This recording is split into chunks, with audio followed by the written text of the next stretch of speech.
একত্রিত করে আমরা এটাকে সমাধান করতে পারি। তবে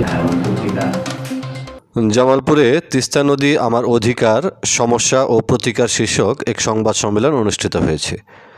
আজ দুপুরে জেলা শিল্পকলা একাডেমির সেমিনার কক্ষে এই সংবাদ সম্মেলন অনুষ্ঠিত হয়।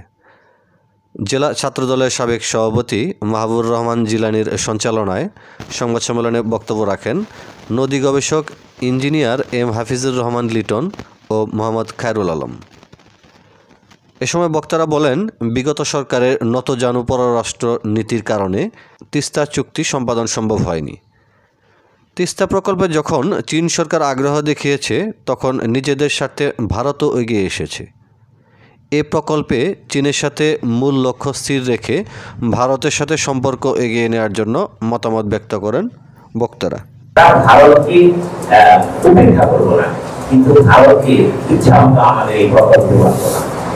সুতরাং আমাদের ডিপ্লোম্যাটিক কৌশলগত পদ্ধতি অবলম্বন করতে হবে এই তিস্তা সমাধানের জন্য। দুটি ভাগে, একটা হলো